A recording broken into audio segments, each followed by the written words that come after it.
જનાવર છે ને સમજી ગયા છે જે અહીંયાથી આ મનુષ્ય જન્મમાંથી સફળ નથી થયા ને ગયા એ જો છોકરા એના જન્મે ને એટલે થોડાક હાલતા થાય પછી રહેતા નથી એની સગાઈ કરતા નથી એના પોતરાની વાટ જોતા કે આ મારો હરણીયો જન્મ્યો છે એનો પોતરો કારણ કે એ મનુષ્ય જન્મમાં એ જોયો ને ત્યારે તો આ જન્મ આવ્યા મનુષ્ય જન્મમાં ગાડીઓ આકર્યું હવે એ કે ગાડી રારે એટલે કૂતરા દોડે છે એ અમારા કણે હતી હું એટલે કૂતરાનો જન્મ આવ્યો રૂબી ગાડી જો આકર્યું આ આત્માનો કલ્યાણ તો કર્યો નહીં આ મનુષ્ય જન્મ એમને ગયો આપણી ગાડીમાંથી કૂતરા એટલે મૂતરે છે કે અમે મૂતરી છે આવો અમારા કણે હતો પણ ઓળખ્યો નહીં આત્મા ના ઓળખ્યો એટલે હવે આ જન્મ આવ્યા છે એમને તો આપણે આ જન્મમાંથી બચવા માટે સંતોએ કેટલી બધી વાણીઓ વ્યવસ્થા બતાવી છે તો આમાં ધ્યાન દીધા જેવું છે બહુ મહાન ગંભીર વાત છે જેને જેને ગંભીર લાગી ફલક દેશનો બાદશાહ એ ખાલી મરેલા ઊંટને જોયો એને તડપતો એને ગંભીરતા લાગી કબીર સાહેબ કે દેખ એસી હાલત હોગી એક દિન તેરી એ બાદશાહને ગંભીરતા લાગી અને કબીરના ચરણમાં પડી કબીરની પાછળ પડ્યો છે ફकीर भया जब बलक बुखार अंदा जरा सिर पर टोप हजारूंगा इतना छोड़ के लीनी फकीरी धन तेरी अकल वखाणूंगा जिनकी आगे फौजा चलंती तुरी लक्ष्य अठारूंगा सोई नर संतन के पीछे चला ये પોતાનો લશ્કર મૂકી દીધો સંતની પાછળ ભાઈ આમાં કલ્યાણ છે સંત પાછળ ફરવામાં કલ્યાણ છે આ તો મારો લશ્કર તો મને 84 થઈ ગયા तुरी लक्ष्य अठारूंगा सोई नर संतन के पीछे चला पैदल पाव उखाड़ूंगा फकीर भया जब बलक बुखार अंदा अरे जेनी रोज फूलनी सेज बिछावे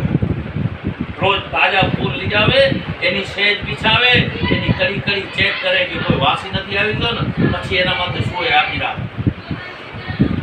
પણ એને ખબર પડી ગઈ ઓહો આ ખોટું છે फुलड़ा ऊंधी सेज बिछावे कलिए कलियों निहारूंगा सोई नर जमीन पर लेटन लगा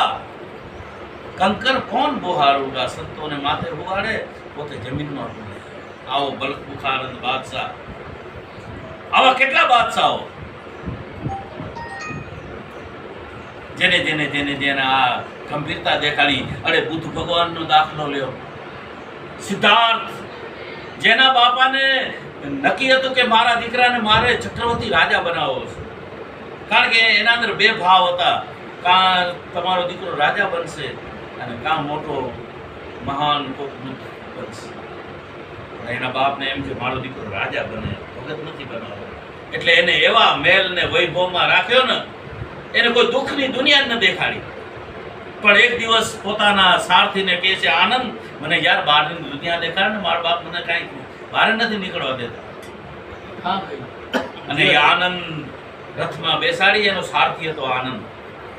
એ બુદ્ધને રસ્તામાં બેસાડીને ગેટની દરવાજાની બહારે નીકળ્યા ભેગે એક વૃદ્ધ માણસ દેખાણો અંગમ ગલિતમ જેના અંગ ગળી ગયા છે પલિતમ મુન્નમ જેની મુંડ સફેદ થઈ ગઈ છે દસ્ન વિહીનમ જાતમ કુન્નમ જેનું મોટું દાંત વગરનું થઈ ગયું છે વૃદ્ધો જાતિ વૃદ્ધ બની ગયો છે ગ્રહિતો આ દંડન જેના હાથમાં લાકડી છે આવો ચિત્ર જોયો ને આનંદ કે ઉભો રહેતો આ શું છે તો કે બાપુ એ છે ને હવે વૃદ્ધ બની ગયો છે આપણા જેવો જ જુવાન હતો આપણો તંદુરસ્ત હતો શરીર આપણા જેવો જ રૂપાળો હતો પણ હવે એ વૃદ્ધ બની ગયો છે આ તો કે આપણું આવું થશે તો કે આ તો આનંદ આમાં તો બહુ દુઃખ પડ્યું છે આ જો તો મેજા કરે છે હાલી નથી શકતો બુદ્ધ ભગવાન એને જઈને પૂછા કરે ક્યાં જાઓ છો તો કે મારા દીકરાને ઘરે આશા બંધાણી છે જોવા જાઉં છું છોકરો આવ્યો કે છોકરી બુદ્ધ ભગવાન એને ધિકાર આપી છે ધિકાર છે આવી તારી હાલત થઈ ગઈ છે હજી તું માયાના પિંડ જોવા જાઓ છો પરમાત્માને ઓળખવા નથી જાતો અલખને ઓળખવા નથી જાતો મને એમ કે તું અલખને ઓળખવા જાતો હોઈશ આહા ધિકાર છે अंगम गलितम पलितम मुन्नम दस्न विहीनम जातम पुन्नम वृद्धो जाति ग्रहितो दंडम तदपि न मुचंती आशा पिन्नम तो आशाना पिन्नने બુદ્ધ ભગવાનને દુઃખ થયું. થોડાક આગળ હાલ્યા તો એક રોગી માણસ મળ્યો.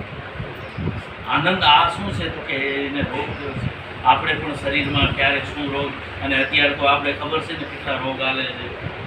ખાવા પીવાના, ઘરે ખાઈએ તો ભેળસેળ.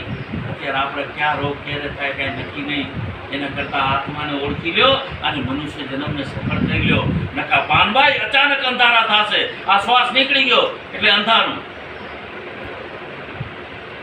ગંગા સતી પાનભાઈ જો એને વાણીમાં લખી છે, મીંડળીને ચમકારે મોકલ્યા કરો, નહીતર અચાનક અંધારા થશે. જોતામાં દિવસો ગયા જશે,